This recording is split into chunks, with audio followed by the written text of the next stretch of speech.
नमस्कार दोस्तों, स्वागत है सिलेक्शन गुरुजी ऑनलाइन यूट्यूब चैनल पर। और हम इस सेशन में डिस्कस करते हैं एसएससी जीडी का प्रीवियस ईयर का क्वेश्चंस। आप ये सोचते होंगे कि प्रीवियस ईयर के क्वेश्चंस पे इतना फोकस क्यों। किसी भी एग्जाम की तैयारी का सबसे अच्छा तरीका, सबसे बेस्ट वे यही हो सकता है कि आप उस एग्जाम के प्रीवियस ईयर के क्वेश्चन को सॉल्व करिए, प्रैक्टिस करिए। और अगर आपने अच्छे तरीके से उसके प्रीवियस ईयर के क्वेश्चंस का रिवीजन कर लिया तो आप श्योर रहिए कि 90% क्वेश्चंस आप एग्जाम में प्रॉपर तरीके से सॉल्व कर लेंगे। बचा हुआ 10% क्वेश्चंस सिर्फ प्रैक्टिस, आप अगर अच्छी बेहतर प्रैक्टिस है आपकी, सब्जेक्ट पे अच्छा अप्रोच है आपका और आपकी स्किल ठीक है, आपकी स्पीड और एक्यूरेसी अच्छी है, तो आप 100% मैथमेटिक्स में क्वेश्चन अटेम्प्ट करके आ सकते हो। तो पहली तैयारी हमारी उस 90% की है जो सिर्फ प्रीवियस ईयर के क्वेश्चंस के तैयारी से आ सकती है। तो प्रीवियस ईयर के क्वेश्चन को सॉल्व करना एक बहुत बड़ा काम होता है, हम वो आपके साथ कर रहे हैं। तो स्टार्ट करते हैं आज का सेशन। और सारे सवाल हमने जो लिए हैं वो किसी ना किसी शिफ्ट में कभी ना कभी एसएससी जीडी के एग्जाम में पूछे गए सवाल हैं।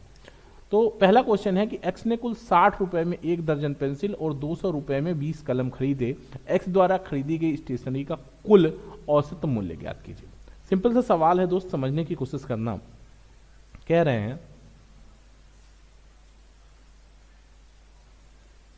60 रुपए में 1 दर्जन पेंसिल, यानी 60 रुपया और प्लस 200 रुपए में 20 कलम, ये कुल रुपया। और कुल स्टेशनरी 1 दर्जन पेंसिल 12 और 20 कलम 20 तो कलम प्लस 20 बराबर 260 के बटा 32।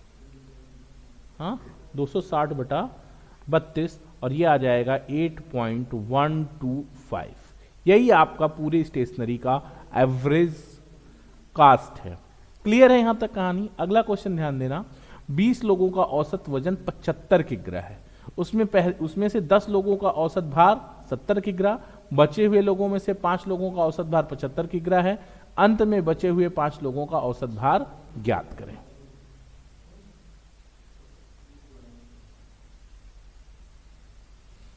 ध्यान दीजिएगा, 20 लोगों का औसत भार 75 किग्रा है, तो 20 गुणित 75 बराबर हो गया 75 दूना 150 1500।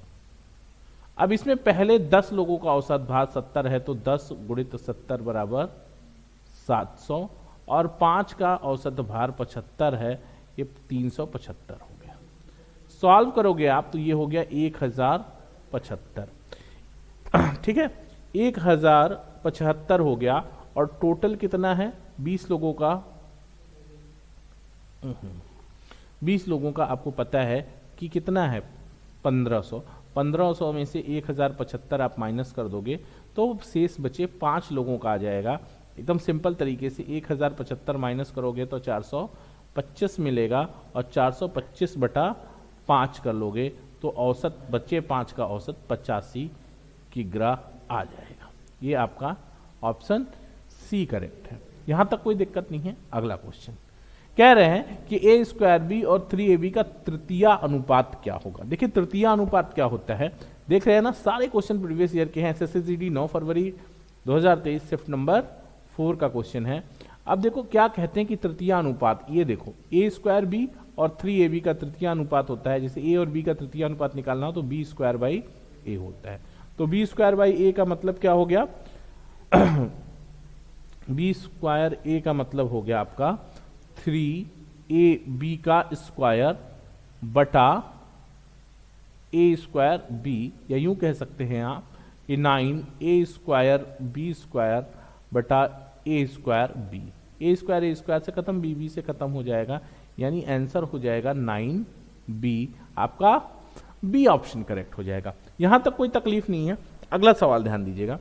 कह रहे हैं कि b square minus a square और b square minus a b square minus a b और b square minus a square का तृतीय अनुपात ज्ञात कीजिए। तो सिंपल, अभी जस्ट आपने क्वेश्चन अटेम्प्ट किया है जो बहुत इजी था। ये भी बहुत इजी है, बस थोड़ा सा इसका फॉर्म चेंज है तो थोड़ा सा आपको कैलकुलेशन सोचना पड़ेगा। तो b square by a square by b square by a, यानी इस टर्म का स्क्वायर हो जाएगा, तो b square minus a b इसका होल स्क्वायर बटा a b square minus a square, ये बराबर आएगा। आप यहां से b कॉमन ले लोगे तो बचेगा बी माइनस ए का स्क्वायर बटा बी प्लस ए और बी माइनस ए बराबर b into b minus a b square upon b plus a into b minus a. B minus a खत्म हो जाएगा। आपको जो आंसर बनेगा वो बनेगा, यही पे लिख देता हूं, बी स्क्वायर बी माइनस ए अपॉन बी प्लस ए। ये आपका तृतीय अनुपात आएगा, यानी क्या आ जाएगा, बी स्क्वायर बी माइनस ए अपॉन बी प्लस ए। क्लियर कहानी।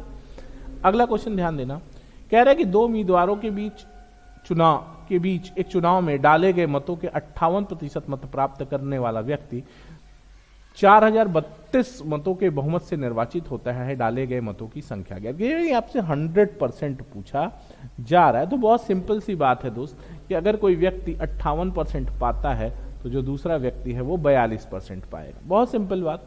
तो देखो, अगर 100% वोट है, विनर को मिले 58% और लूजर को मिले 42%, 100% पूरा और माइनस अंतर करोगे तो ये बराबर है 8 इधर 8 उधर, 16% बराबर 40-32। तो 1% की बात करोगे तो 1% बराबर हो जाएगा 40-32 बटा 16, 8 दूनी 16, 8 पंजे 40, 8 चौका 32 और ये हो जाएगा 252, 252। तो 100% बराबर लोगे अगर तो ये हो जाएगा 25,200। तो ये डी ऑप्शन हो गया। क्लियर है कहानी यहां तक। अगला क्वेश्चन है कि एक चुनाव में दो उम्मीदवार ए और बी थे। निर्वाचन क्षेत्र में मतदाताओं की कुल संख्या 90,000 थी। क्लियर। और कुल मतों का 70% मतदान हुआ, 70% पोल हुआ। मतदान में से 60% मत ए के पक्ष में डाले गए, तो बी को कितने मत प्राप्त हुए? बहुत सिंपल सवाल है यार, इसमें तो कुछ है ही नहीं, सिर्फ इतना बड़ा सा दिखने में लग रहा है। थोड़ा सा देखो है क्या ना, सवाल सब वही है, बस थोड़ा सा उसका लैंग्वेज चेंज करके उसके पैटर्न को चेंज दिखाने की कोशिश कर रहे हैं। देखो क्या है, टोटल मतदाता कितने हो गए दोस्त? 90,000। 90,000 टोटल मतदाता हो गए। इसका 70% कितना हो गया? 63,000। 63,000 हो गया। कुल मतों का 70% मतदान हुआ, ये मतदान हो गया। ए को 60% वोट, इसका 60% वोट ए को चला गया। तो बी को कितना मिला? इसका 40% मिला। बी को कितना मिला? 40%। तो कह रहे हैं बी को मिलने वाला मत पर ज्ञात कीजिए। तो 63,000 गुणित 40 बटा 100, 0000 से खत्म हो गया। 0 0 4 3 12 1 और 3 चौके 12 1 और 6 चौके 24 1 25, 25,200। ठीक है, 25,200 इसका आंसर हो गया। इसका भी आंसर 25,200 और इसका भी ठीक है, सेम है। कंफ्यूज हो रहा था मैं कि हाँ ठीक, सिंपल ऑप्शन में सोचा था, दोनों क्वेश्चन में सेम ही तो नहीं हो गया। करेक्ट है। ठीक है, 25,200। अगला क्वेश्चन है, ध्यान से समझ लो इसको जरा सा एक बार। 90,000 वोट हैं, 70% पोल हुए और अगर 70% पोल हुए तो बचे कितने? 63,000 और 63,000 में ए 60%, बी 40%, तो 63,000 का 40% 25,200, ये बी का वोट है। ठीक। अगला सवाल ध्यान दीजिएगा। 40 वस्तुओं का विक्रय मूल्य 60 वस्तुओं के क्रय मूल्य के बराबर है, लाभ प्रतिशत ज्ञात कीजिए। बहुत सिंपल, 40-20 है, 40-60 है तो सिंपल है 50% प्रॉफिट आएगा। देख लेते हैं कैसे सॉल्व करेंगे। देखो 40 का एसपी बराबर है 60 के सीपी के, या SP by CP is equal to 60 बटा 40। क्लियर हो गया आपको कि यहां से क्या क्लियर हो रहा है?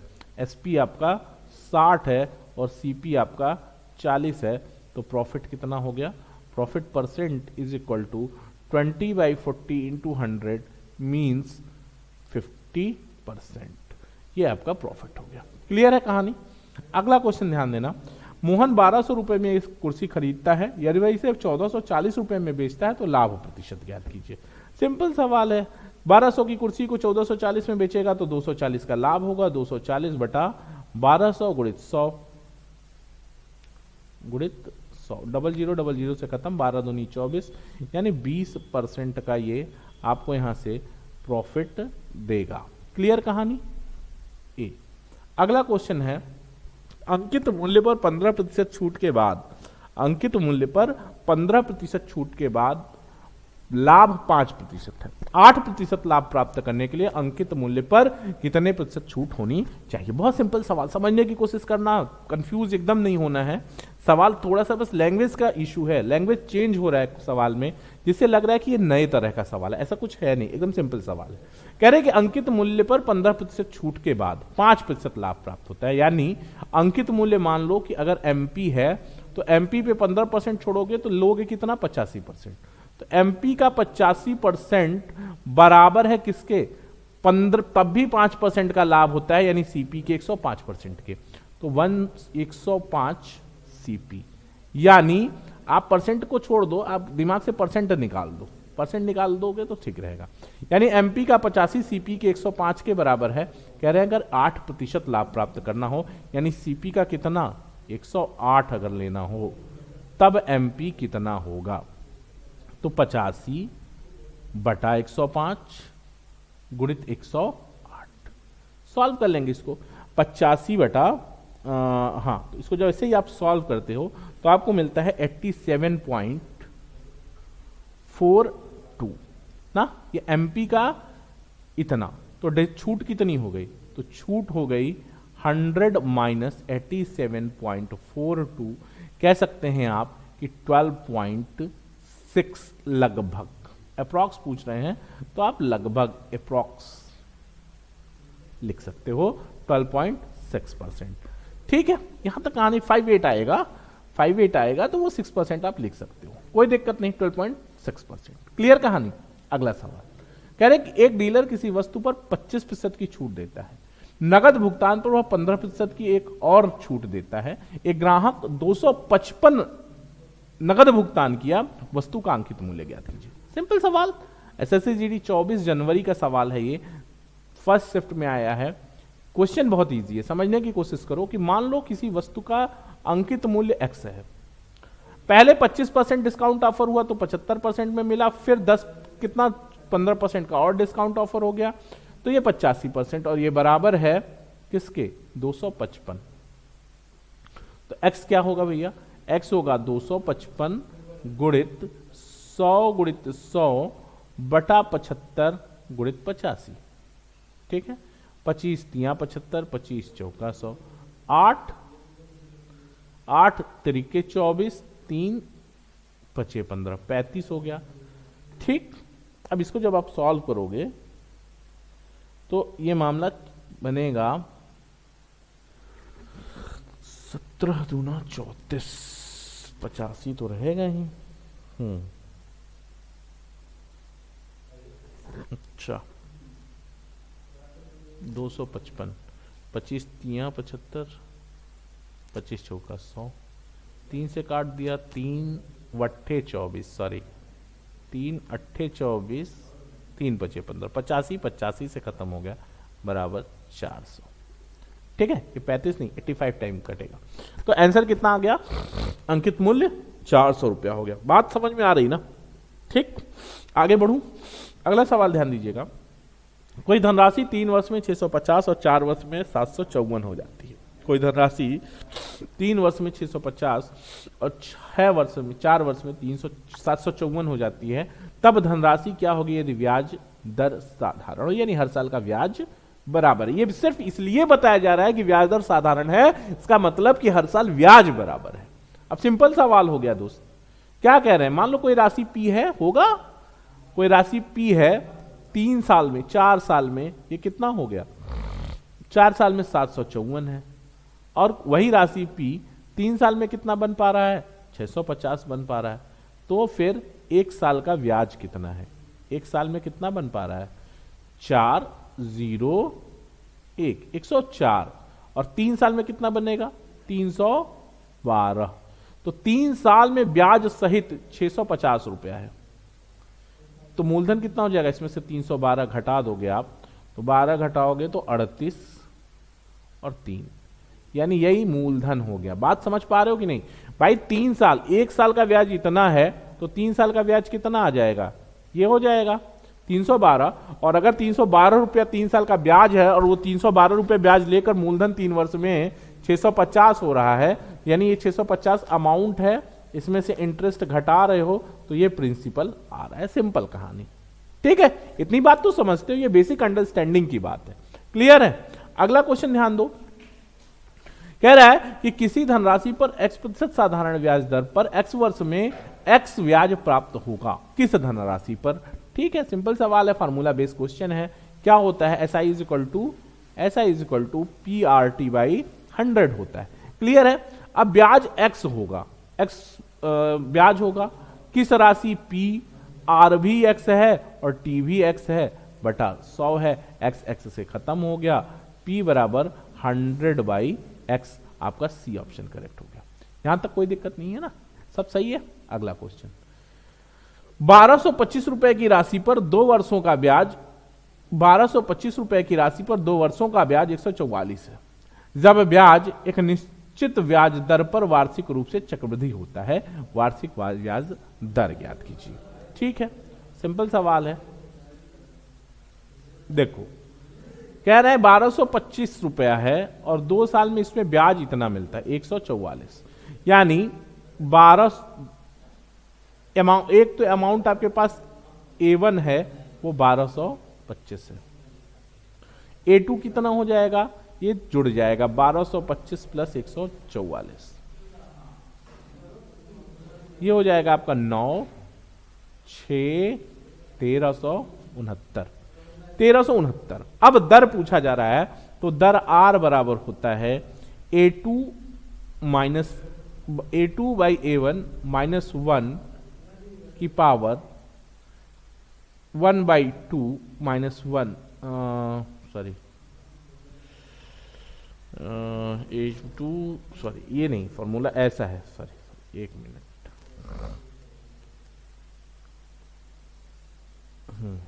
फार्मूला ऐसा है कि A2/A1 की पावर 1/2 माइनस 1 इंटू 100। ठीक है, यही है। और अब आपको ये देखना है कि ये मामला ये है कि 1369/1225 की पावर 1/2 माइनस 1 इंटू 100, ये 100 है दोस्त। जब सॉल्व करते हो आप तो ये कितने का आता है, 37 का स्क्वायर है, ये 35 का स्क्वायर है, माइनस 1 इंटू 100। और जब इसको आप सॉल्व करेंगे तो आपको फाइनली 5 होल 5/7% का रेट ऑफ इंटरेस्ट मिलेगा। आप चाहें तो इसको डायरेक्ट फार्मूले से भी सॉल्व कर सकते हैं, वहां से भी निकल के आएगा। ठीक है, सेम प्रोसेस है, मैं बस कुछ कर नहीं रहा हूं, मैं आपको वही चीज फार्मूले के फॉर्म में समझा रहा हूं, तो ये थोड़ा सा शॉर्ट हो जाता है उससे।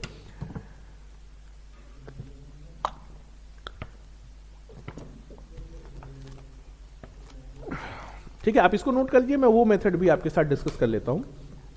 वीडियो को पॉज करके इसको रोक कर लीजिए। ये मेथड बेसिकली आया कहां से, देखो मैथ्स है ना, तो मैथ्स का ये मतलब है कि कहीं ना कहीं इसका बेसिक भी छिपा हुआ है। ये नोट कर लिया आपने, इसको देखो बेसिक से कैसे कर पाओगे आप। इसका बहुत सिंपल तरीका है, मैं आपको बता रहा हूं। सिंपल तरीके से जैसे स्कूल में आप सॉल्व करते थे ना, एकदम स्कूल मेथड से आप सॉल्व कर सकते हो और बहुत इजीली। देखो कभी कभी जो बेसिक मेथड होते हैं वो ट्रिक से बेटर काम कर जाते हैं। तो ये सब चीजें कंप्लीट प्रैक्टिस की हैं कि हमें कब कहां क्या यूज करना है। जैसे हमको पता है CI is equal to P1 plus R/100 की पावर T माइनस P। ठीक, आपको ब्याज मिल रहा है 144 बराबर मूलधन है 1225, फिर 1 प्लस R आपको पता करना है बाई 100 की पावर 2 माइनस P कितना हो गया 1225। इधर ले आएंगे आप तो ये हो जाएगा 1369/1200, यही कहानी हो रही है ना, देख रहे हो क्या हो रहा है ना, बराबर 1 प्लस आर बाई 100 की पावर 2, या तो अब दोनों का ले लोगे स्क्वायर रूट, तो 37/35 माइनस बराबर 1 प्लस आर बाई 100, या यूं कह सकते हो आप कि R by 100 is equal to 37/35 minus 1, और अगर इस ठीक, या r इज इक्वल टू हो जाएगा 2/35 इंटू 100, और जब इसको आप सॉल्व करेंगे तो 7 इधर हो जाएगा 50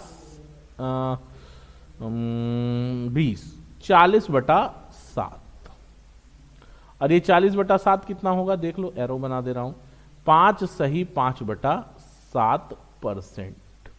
ये क्लियर है कहानी, 5 सही 5/7%। क्लियर है, कोई दिक्कत नहीं, कर लोगे। अगला सवाल कह रहा है कि यदि 12% वार्षिक की दर से 2 वर्ष का चक्रवृद्धि ब्याज 1908 है, जब ब्याज वार्षिक रूप से चक्रवृद्धि है तो मूलधन ज्ञात कीजिए। सिंपल सवाल है, समझ लो। 12% का क्या मतलब होता है? 12% का मतलब होता है 3/25। देखो 12%, 12% मीन्स व्हाट? 12% मीन्स 12/100, और इसका मतलब है 3/25, और 3/25 में ये क्या है? P है, और ये क्या है? इंटरेस्ट है।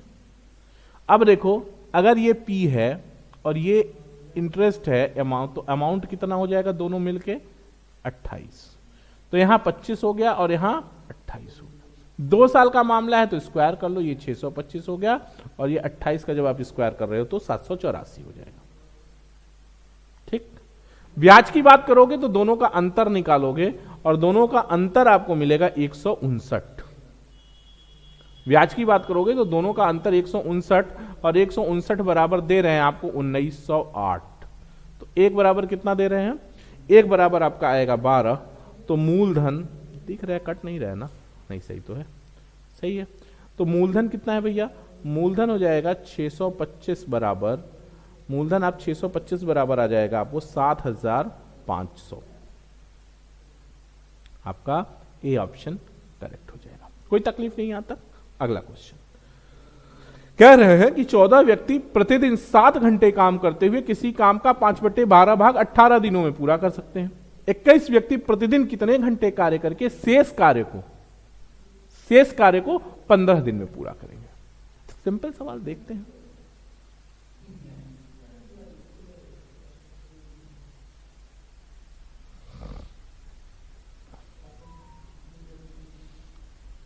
M1 D1 T1 by W1 is equal to M2 D2 T2 by W2, यही फॉर्मूला है।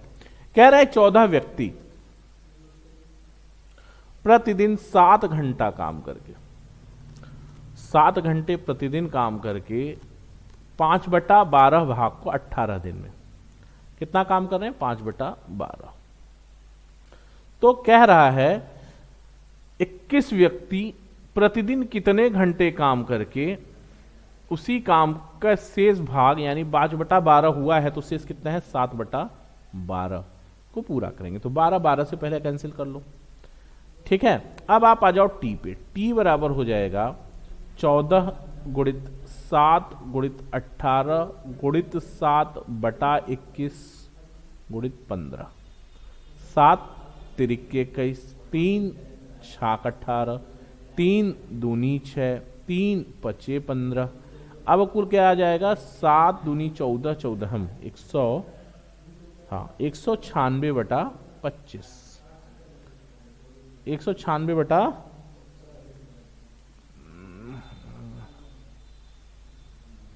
अच्छा 15 21, अच्छा ये 5 छूट गया है, गुणित 5 25, तो 25 9 25 छक्का 25 सत्ते 25 सत्ते 105 21 175 25 सत्ते 175 25 डेज। ये आपका 7 से 21/25 हो गया। यहां तक कोई तकलीफ नहीं है। अगला सवाल कह रहे कि एक कॉलोनी की कैंटीन में 96 छात्रों को 5 दिन परोसने के लिए खाद्य सामग्री इकट्ठी की गई, ठीक है। लेकिन नए दाखिले होने से 64 और छात्र जुड़ गए। अब खाद्य सामग्री कितने दिनों तक चलेगी? सिंपल सवाल। देखो ये गलती से यहाँ 2028 प्रिंट हो गया, ठीक है ना, होगा 23 ही, ठीक है। एक कैंटीन में 96 छात्रों के लिए 5 दिन का भोजन है, 64 और लोग आ गए तो 96 ये 64 और आ गया, ठीक है। तो 96 प्लस 64 कितने दिन खाएंगे डी, तो ये कितना हो गया 96 गुणित 5 बटा 160 बराबर डी। तो 16 छक्का 96, 16 दहा में 160, 5 दूनी 10, 2 त्याई 6, तो D is equal to 3 days, 3 दिन तक खाद्य सामग्री चलेगी। क्लियर है कहानी।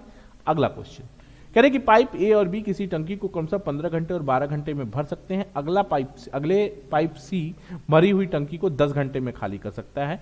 यदि दोनों पाइपों को एक साथ 2 घंटा 40 मिनट के लिए खोला जाता है तो टंकी कितना भाग खाली रह जाएगा। तो आप बात को समझने की कोशिश को, सिंपल सा सवाल है, देख लेते हैं इसको हम लोग।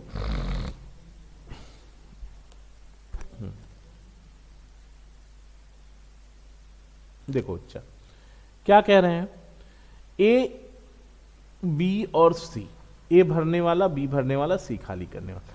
ए 15 घंटे में भर लेता है, बी 12 घंटे में भर लेता है और सी 10 घंटे में खाली कर देता है। एलसीएम 60, 15 चौका 60, 12 पंजे 60 और 10 छक 60। ये दोनों भरने वाले हैं, 5 4 9 भर रहे हैं और 3 6 खाली हो रहा है, यानी हर घंटा सिर्फ 5 4 9 में से 6 जाएगा, 3 भर रहा है।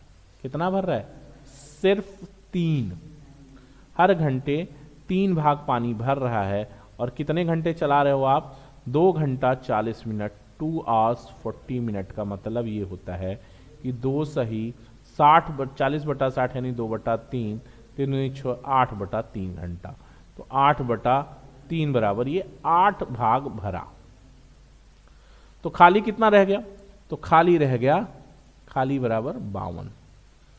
8 भागा 60 में से बात, तो कह रहा है कितना भाग खाली रह गया, तो 52 बटा 60 खाली रह गया, यानी 13 बटा 15 खाली रह गया। सिंपल सवाल, इजी है ना, बहुत सिंपल सा क्वेश्चन।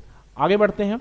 अगला क्वेश्चन ध्यान दीजिएगा कि पाइप ए भरने वाला पाइप है, जबकि पाइप बी और सी खाली करने वाले पाइप है। पाइप ए अकेले टंकी को 10 घंटे में भर सकता है और पाइप बी अकेले टंकी के 2/3 भाग को 20 घंटे में खाली कर सकता है। यदि सभी 3 पाइप एक साथ खोले जाते हैं तो टंकी 40 घंटों में पूरी भर जाती है। सी अकेले टंकी के 2/3 भाग को कितने घंटे में खाली कर सकता है। ठीक है, देखते हैं, सिंपल सवाल।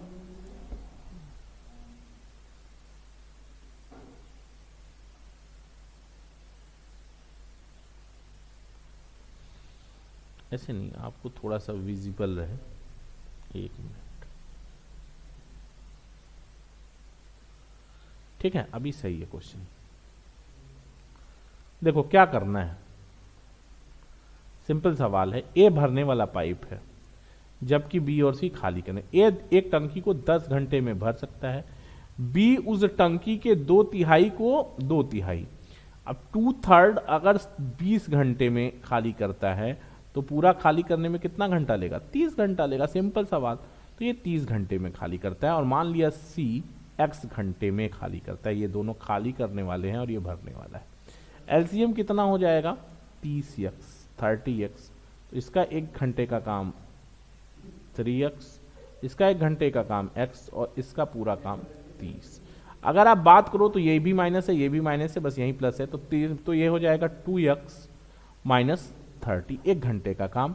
तो 30x बटा 2x माइनस 30, और ये 40 घंटे में कंप्लीट टंकी 40 घंटों में पूरी तरह से भर जाती है। यानी 30x is equal to 40x minus 120 और 1200, तो यानी 10x इज इक्वल टू 1200 या x बराबर 120।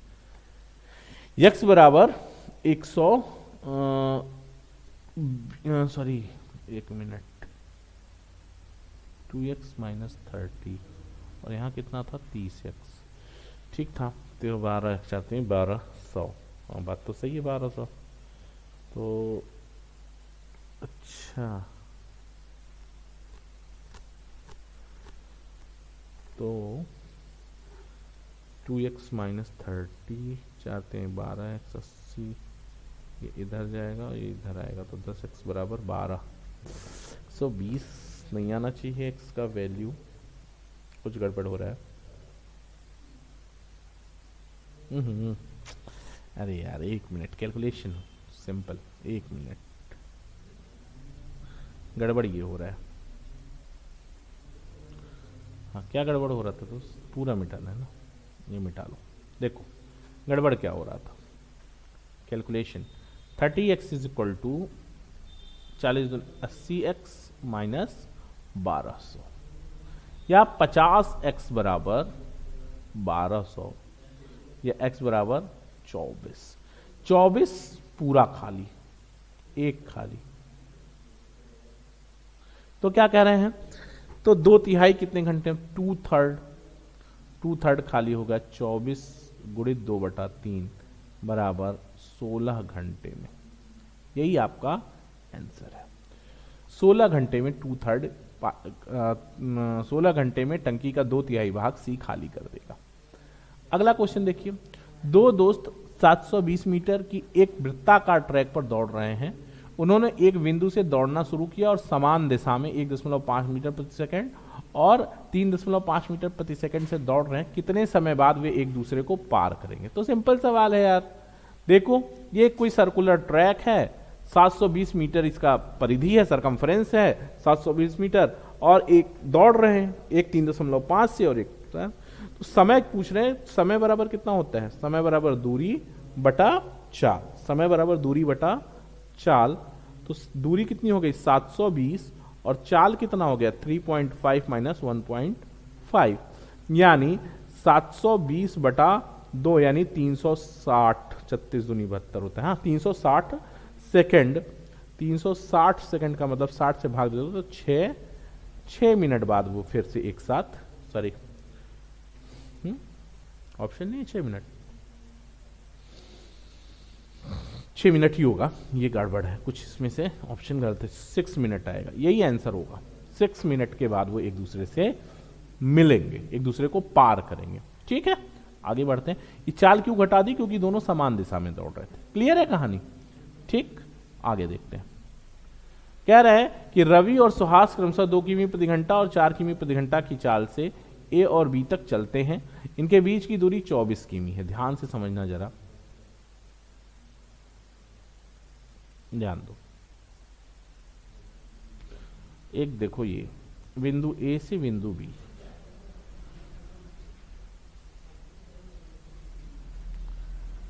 चौबीस किमी की ये दूरी है। रवि 2 kmph और सुहास 4 kmph।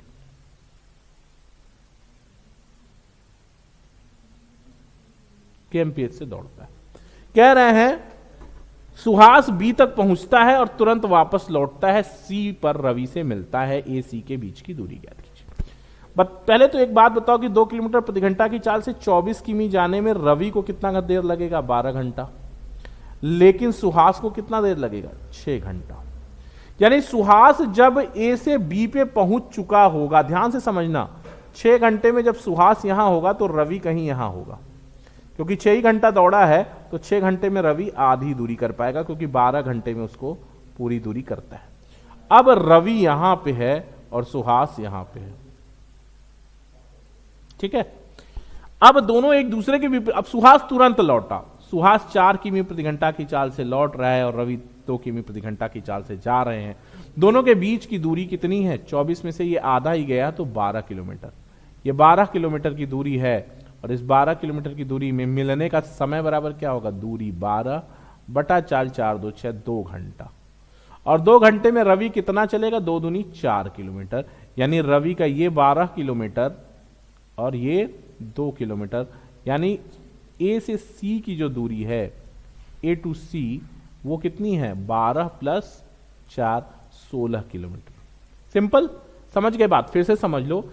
रवि सुहास 6 घंटे में ए से बी पहुंच जाएगा और रवि 6 घंटे में बीच में एकदम मिड में 12 किलोमीटर पे रहेगा। फिर सुहास लौट रहा है और रवि जा रहा है। अब दोनों एक दूसरे के विपरीत दिशा में गतिमान हो गए, तो कितना समय लगेगा दोनों को मिलने में? दोनों के बीच की दूरी 12 किलोमीटर, समय 12/4 दोनों की जुड़ जाएगी, 4 2 6, 2 घंटे बाद मिलेंगे। और रवि तब तक 2 घंटे में बी की ओर 2 किमी प्रति घंटा की चाल से 4 किलोमीटर बढ़ चुका होगा, यानी 12 से 16 किलोमीटर प्रति घंटा। यानी जो बिंदु सी है वो ये होगा, और 2 घंटे में ये 4 किलोमीटर चल चुका होगा, तो 12 4 16 किलोमीटर ये होगा। ठीक है, सिलेक्शन गुरुजी के एसएससी जीडी के प्रैक्टिस सेशन बैच में आज इतना ही। कल फिर मुलाकात होगी प्रीवियस ईयर के क्वेश्चंस के साथ। पूरी तैयारी के साथ लग जाइए और इस बार का एसएससी जीडी क्रैक कर जाइए। बहुत सॉलिड स्ट्रैटेजी के साथ हम तैयारी कर रहे हैं, प्रीवियस ईयर का क्वेश्चन सॉल्व कर रहे हैं और प्रयास करेंगे कि मिड ऑफ जनवरी तक आप प्रीवियस ईयर का पूरा क्वेश्चन सॉल्व कर लीजिए। फिर उसके बाद हम मिसलेनियस क्वेश्चंस आपको सॉल्व कराएंगे, ताकि जो आपके पास 10% का डाउट रह जाएगा, जो 10% क्वेश्चन, 90% तो आप प्रीवियस के ईयर से अटेम्प्ट कर लोगे, लेकिन जो 10% है उसके लिए हम एक अलग स्ट्रैटेजी के साथ मिड ऑफ जनवरी के बाद आपसे मिलेंगे और उसमें आपके लिए एक अलग से सेशन लाएंगे जो एसएससी जीडी में ये इंश्योर करेगा कि आप मैथमेटिक्स के 100 आउट ऑफ 100% क्वेश्चन सॉल्व कर पाइए, यानी 20 आउट ऑफ 20 क्वेश्चन सॉल्व कर पाइए। देखते रहिए सिलेक्शन गुरुजी ऑनलाइन। जय हिंद, जय भारत।